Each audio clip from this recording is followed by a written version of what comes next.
I never imagined I'd be writing this story, let alone living it. But life has a way of throwing curveballs that knock you flat on your back, and my pitch came one rainy Tuesday morning, 12 years ago. That's when I lost Mike, my husband, and my daughter Amy's father. The police officer's words still echo in my head sometimes. "Mrs. Thompson, there's been an accident. A drunk driver had run a red light," they said. Mike never had a chance. I'm Karen, and at 32, I became a widow with a 9-year-old daughter to raise. The first few weeks passed in a blur of funeral arrangements, casseroles from neighbors, and trying to explain to Amy why Daddy wasn't coming home. The financial reality hit hard and fast. Even with Mike's life insurance, keeping up with the utilities and house bills in our home, the one I'd inherited from my grandmother before we got married, wasn't easy. I'd been working part-time as a project coordinator, but suddenly that wasn't enough. Thank God for Mike's parents, Sarah and Robert. They stepped in like angels when I was drowning in grief and responsibilities. I remember the first time Sarah showed up at our door with groceries and Amy's school supplies. "Karen, honey," she said, hugging me tight, "you're not alone in this. You're still our daughter, and we're here for both of you." Robert would pick Amy up from school 3 days a week, helping her with homework while I worked extra hours. They'd slip me money whenever they could, though I always felt guilty taking it. "You need to think about yourself too," Sarah would say during our Sunday dinners. "You're still young, Karen. Maybe dating." But I'd shake my head before she could finish. "I'm not ready. Maybe I'll never be ready." The truth was, Mike wasn't just my husband, he was my high school sweetheart, my first and only love. The thought of replacing him felt like betraying his memory. Instead, I threw myself into being both mother and father to Amy. We developed our own little routines: Saturday morning pancakes, homework sessions at the kitchen table, and bedtime stories where we'd make up adventures about a brave princess who looked suspiciously like Amy. But late at night, when Amy was asleep, I'd sit in my bedroom, looking at old photos and wondering if I was doing enough. The house felt so empty without Mike's loud laugh, his horrible singing in the shower, even his socks that never quite made it to the hamper. As Amy entered her teenage years, I found myself at a crossroads in my career. My boss, Linda, called me into her office one spring morning. "Karen, we've got some challenging projects coming up. Higher stakes, bigger budgets. I think you're ready for them." She slid a folder across her desk. "It'll mean some travel, though." I hesitated, thinking of Amy. "I don't know, Linda. My daughter. Your in-laws are still around, right?" She leaned forward. "Karen, your daughter's 13 now. It's time you started thinking about your career too." The projects were challenging, but exhilarating. Each successful completion brought new opportunities, and my income grew steadily. I still remember Amy's face when I came home from my first business trip. "Mom, you look different," she said, studying me. "More, I don't know, alive?" She was right. I felt alive again, not just surviving, but thriving. The years flew by in a blur of project deadlines, parent-teacher conferences, and weekend visits with the in-laws. Before I knew it, Amy was graduating high school. "Mom, I got in," she screamed over the phone one day. "University of Michigan. Can you believe it?" My heart sank and soared simultaneously. Michigan was 3 states away, but Amy's voice was so full of excitement. "That's wonderful, sweetie. We'll make it work." The day we dropped her off at college, I cried all the way home. But then something unexpected happened. I started to enjoy the quiet. For the first time in years, I could focus on myself. I cut back my hours at work, hired a contractor to renovate the kitchen I'd been complaining about for years, and planted the garden I'd always dreamed of. Amy and I kept in touch through regular Skype calls. "Mom, you won't believe what happened in chemistry today," or "Mom, the cafeteria food is terrible." I watched through my computer screen as my little girl grew into a competent young woman. Her graduation day was perfect, sunny, but not too hot. Sarah and Robert sat beside me, all of us beaming with pride as Amy crossed the stage. I'm staying here, Mom, she announced over dinner that evening. I've got a job offer at a marketing firm. I nodded, trying to hide my disappointment. But maybe this was better. She was building her own life, just as I had built mine. 2 years later, Amy showed up on my doorstep with a tall, handsome man named James. Mom, we're getting engaged, she squealed, flashing a diamond ring. I was ecstatic. Robert and I immediately offered to help with the wedding expenses. But as the plans grew more elaborate, so did the costs. Each week brought new requests: designer dress, luxury venue, exotic flowers, premium catering. Honey, I said gently one evening during a particularly expensive cake tasting, maybe we should consider something a bit more modest? Amy's eyes immediately welled up with tears. But Mom, you should see Melissa's wedding photos on Instagram. And Rachel's reception was in that beautiful vineyard. I can't be the only one with a basic wedding. I looked at my daughter's pleading face and felt my resolve crumble. What was money compared to her happiness? So I dipped into my savings again, and the wedding was everything she'd dreamed of, a fairy tale celebration in Michigan complete with ice sculptures and a 7-tier cake. After the extravaganza of Amy's wedding, my bank account needed recovery time, and honestly, so did I. The house felt serene again, and I settled back into my routine. Then, 6 months after the wedding, Amy called. Mom, we're coming to visit this weekend. We have something exciting to discuss. That Sunday morning, I was making coffee when they arrived. Mom, you won't believe what we're planning, Amy exclaimed, settling onto our kitchen bar stool. Her eyes were sparkling with that same look she used to get when asking for a new toy as a child. We're going to open our own business, James announced proudly. An auto parts store. I poured them coffee, nodding encouragingly. That's interesting. Tell me more about your plans. Well, Amy leaned forward, we found the perfect location. It's in a great area with lots of traffic. We just need some startup capital. When Amy named the figure, I literally choked on my coffee, splattering some onto the counter. You're joking, right? Mom, it's a solid investment. Amy's voice took on that wheedling tone I remembered from her teenage years. The location alone. Have you done any market research? I interrupted, wiping up the spilled coffee. What's your business plan? We don't need all that. Amy waved her hand dismissively. Mom, we know what we're doing. I have a business degree, remember? A marketing degree, I corrected. And James, what's your experience with auto parts? I've always been interested in cars, he mumbled. Look, Amy's voice hardened, I'm your only heir. Everything you have will be mine eventually anyway. Why not help me now when I actually need it? The coffee cup froze halfway to my mouth.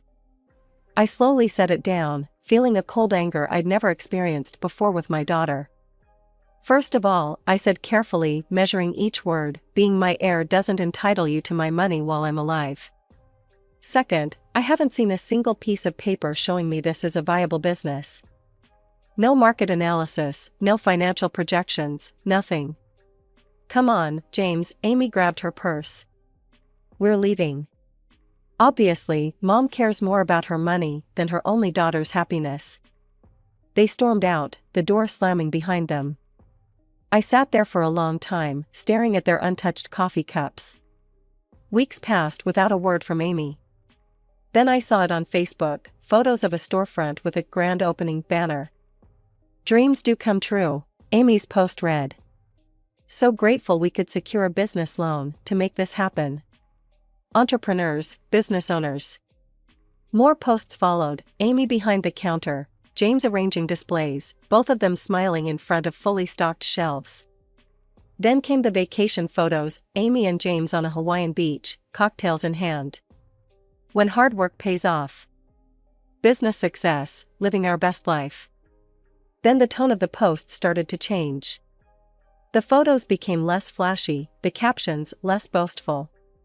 Business photos disappeared entirely, replaced by vague inspirational quotes about learning from challenges and staying strong through storms. Finally, 6 months after their grand opening, Amy posted a long message. Life doesn't always go as planned. Sometimes you have to know when to close one door so another can open. Today we're announcing the closure of Thompson Auto Parts. Thank you to all our customers who supported us on this journey. New beginnings life lessons. The doorbell rang on a chilly October evening. I wasn't expecting anyone, so I muted the TV and approached cautiously. Through the peephole, I saw Amy and James, looking nothing like the confident entrepreneurs from their Hawaii photos. When I opened the door, Amy burst into tears. James stood behind her, staring at his shoes. "Mom," Amy's voice cracked. "We need help. We lost everything," James finally spoke. "The business loan, we can't even make rent anymore." Over cups of hot tea, they laid out their situation. The business loan was massive, their credit was destroyed, and they couldn't afford even a basic apartment. They'd been staying with friends, bouncing between couches. Could we stay here for a while?" Amy asked, her voice small. "Just until we get back on our feet." I took a deep breath. "Yes, but we need to set some ground rules." They nodded eagerly, relief washing over their faces. I helped them move into the guest room the next day, and our new life began. I started taking on extra projects at work, knowing I had 2 more mouths to feed. My usual 8-hour days stretched into 10, sometimes 12. Both Amy and James found jobs. She had a local marketing firm, he had an auto repair shop, but their salaries barely covered their loan payments. To my surprise, Amy stepped up at home. She'd have dinner ready when I got home late, the kitchen clean and tidy. For a while, it seemed to work. We fell into a routine, James and Amy leaving early for their jobs, me working late, coming home to a warm meal and a clean house. Then Linda, my boss of 15 years, called me into her office. "Karen, I'm leaving the company," she said without preamble. "I wanted you to hear it from me first. The new director starts next week. Between us, he's got his own way of doing things. Be careful." She was right. The new director, Mr. Peterson, swept in like a cold wind. Suddenly there were new procedures, new reporting structures, new faces in management positions. I watched as, one by one, Linda's old team members were either pushed out or left voluntarily. The atmosphere grew tense, with whispered conversations in break rooms and worried glances in hallways. Then, 2 months after Linda left, I got the email, "Please see Mr. Peterson at 2 p.m. I knew before I even sat down in his chrome and leather office. The rehearsed speech, the fake sympathy in his voice, I'd seen it all before, just never from this side of the desk. "We're restructuring the department," he said smoothly. "Your position has been eliminated." I sat there, numb, thinking about Amy and James at home, about the increased grocery bills, about the utilities that had doubled since they moved in. How was I going to tell them? That evening, I sat at our kitchen table, still in my work clothes, staring at my hands. Amy and James were across from me, their dinner plates pushed aside. "I've been let go," I said quietly. "The new director, he's restructuring the department." The silence that followed was deafening. I looked up to catch them exchanging a quick glance. Was that panic in their eyes? That night, I lay awake making plans. First order of business, budget cuts. No more takeout, no more premium brands, no more extras. We'd need to tighten our belts until I found new employment. The first signs of trouble appeared at breakfast 2 weeks later. Amy stared at the store brand cereal box like it had personally offended her. "Really, Mom? What happened to the good stuff?" "We need to be careful with money right now," I explained. "It's temporary." James pushed his bowl away. "I can't eat this. It tastes like cardboard." That evening, I made a simple casserole instead of ordering our usual Friday night Chinese. Amy took one bite and dropped her fork with a clatter. "This is what we're eating now?" She looked at James. "Honey, maybe we should just grab something on our way home tomorrow." "You're welcome to buy your own groceries," I said evenly. The atmosphere in the house changed after that. Instead of coming home to cooked meals, I found dirty dishes in the sink and empty takeout containers in the trash. Clearly, they were buying their own food now. One evening, as I was cooking dinner for myself, Amy leaned against the counter. "You know, Mom, it's kind of weird having you home all the time," she said. "James and I used to have the house to ourselves in the evenings." I turned from the stove. "This is my house, Amy." "Yeah, but," she waved her hand vaguely. "Don't you have job applications to do or something?" The criticisms became constant. If I cleaned, I was moving their things. If I watched TV in the living room, I was always around. If I cooked, the smell was overwhelming. Then came that Wednesday afternoon. I was heading to the laundry room when I heard whispers from the guest bedroom. I shouldn't have stopped, shouldn't have listened, but something in their tone made me pause. "We need to figure out how to get her out," James was saying. "She's just sitting around all day, eating our food." "I know," Amy replied. "She's become such a freeloader. At least when she was working, she was useful." I stood there, frozen, my laundry basket pressing against my hip. My own daughter, plotting to push me out of my own house. The same house where I'd raised her, where I'd held her through thunderstorms and teenage heartbreaks, where I'd kept her safe after losing her father. Quietly, I turned and walked back to my room. I didn't confront them, not yet. Instead, I sat at my desk and powered up my phone's voice recorder app. Something told me I might need evidence of their conversations. The tension finally broke over a pot roast dinner I'd made. Amy pushed her plate away and cleared her throat dramatically. "Mom, we need to talk about the living situation," she announced, exchanging glances with James. "We'd been thinking. It's just that, well, James and I are working, and you're..." She paused, choosing her words, "not contributing right now." James nodded encouragingly at her. "Maybe it would be better if you stayed with Grandma and Grandpa for a while," Amy continued, her voice sickly sweet. "They have that spare room, and we could handle things here." I stared at my daughter, barely recognizing the person she'd become. "Let me be very clear. This is my house. I took you both in when you had nowhere to go. If you're unhappy with the arrangement, you're welcome to leave." Amy's face flushed red. "You're being selfish," she shouted, shoving back from the table. "We're family. We're supposed to help each other." "Yes, we are," I agreed quietly. "Funny how you only remember that when you need something from me." She stormed off to her room, James trailing behind her like a shadow. After that night, the house became a war zone of silence. They started buying their own groceries, labeling everything in the fridge with passive-aggressive sticky notes. Amy and James only, "Do not touch." "I'm not feeding a freeloader," Amy would announce loudly whenever she cooked, making sure I could hear from the next room. "Some people should learn to support themselves." I said nothing.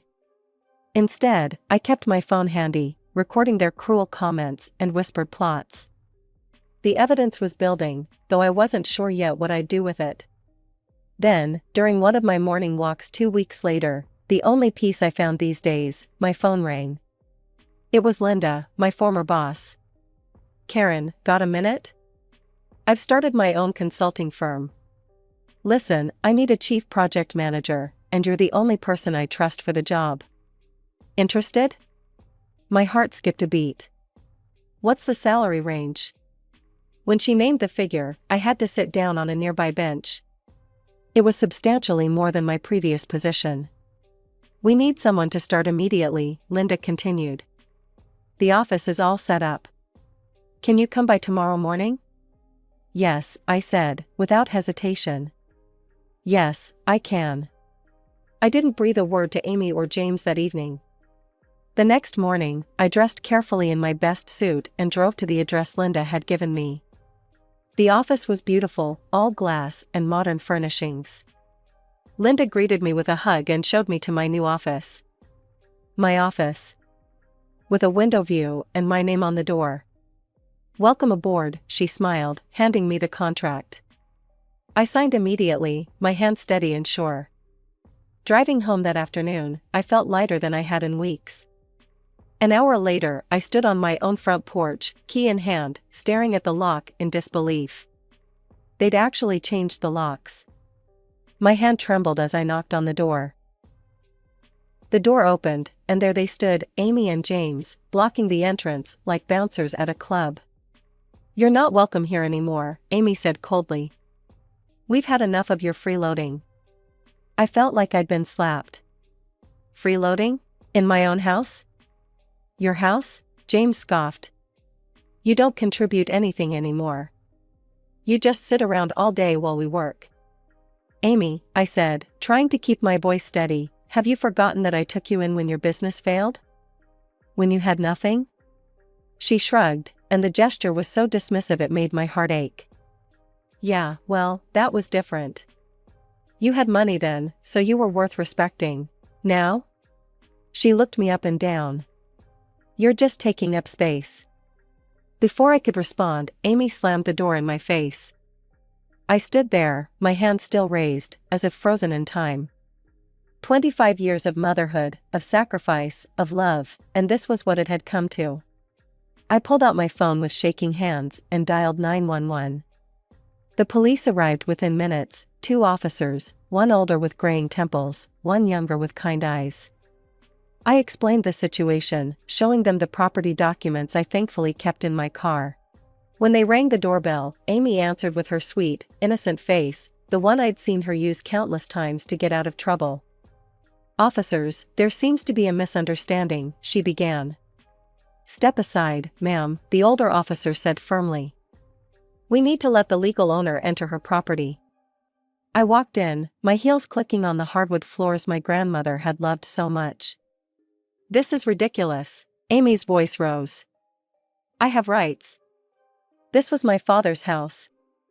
I pulled out the property deed. "No, Amy. This house was given to me by my grandmother, before I even met your father. It was never his, and it's certainly not yours."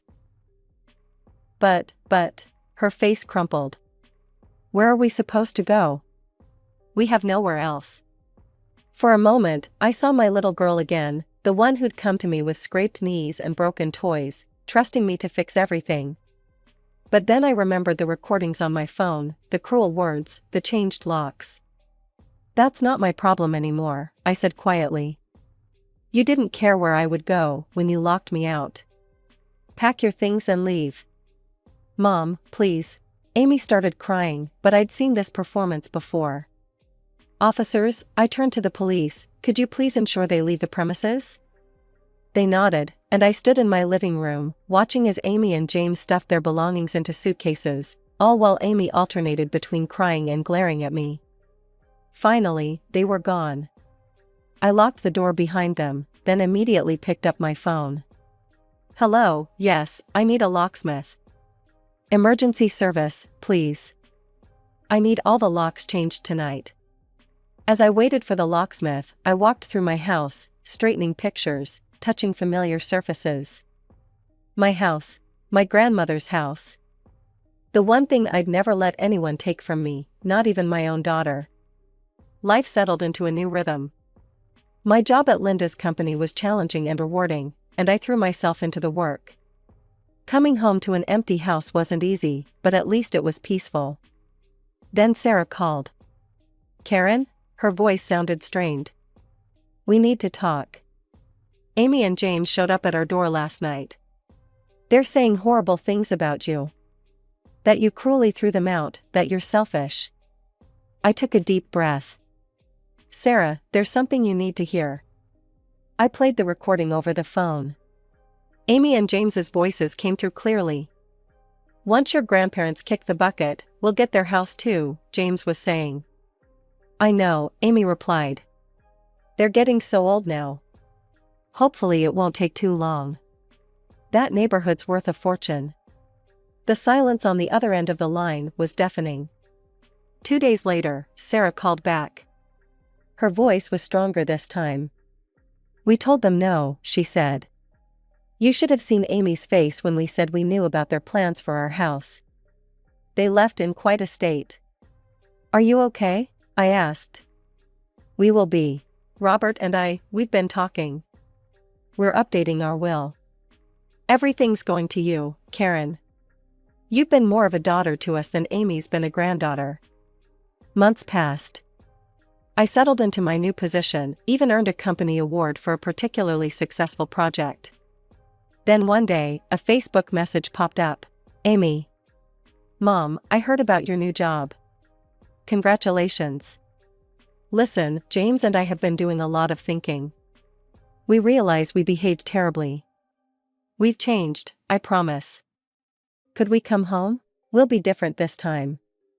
I stared at the message for a long time, remembering the little girl who used to climb into my lap during thunderstorms, the teenager who rolled her eyes but still kissed me goodnight, the bride who'd looked so beautiful in her wedding dress. But I also remembered the cruel words, the changed locks, the calculated plots against her own grandparents. Amy, I wrote back, I don't believe you've changed. I think you've just run out of options. You need to solve your own problems now. I'll always be your mother, but I can't be your safety net anymore. She didn't respond. That was a year ago. Sometimes I drive past places that hold memories, her old school, the park where she learned to ride a bike, the ice cream shop where we celebrated every report card. I wonder if she thinks about those times too. Sarah and Robert come over for Sunday dinners now. We talk about Amy sometimes, wondering where she is, hoping she's okay. They've officially changed their will, as they said they would. You'll know what's right when the time comes, Sarah told me, squeezing my hand. The truth is, I do still hope for reconciliation someday. Not the quick fix Amy proposed in her message, but a real healing. One based on honest conversations, genuine remorse, and true change. Until then, I focus on my work, tend to my garden, and care for Sarah and Robert as they cared for me all those years ago.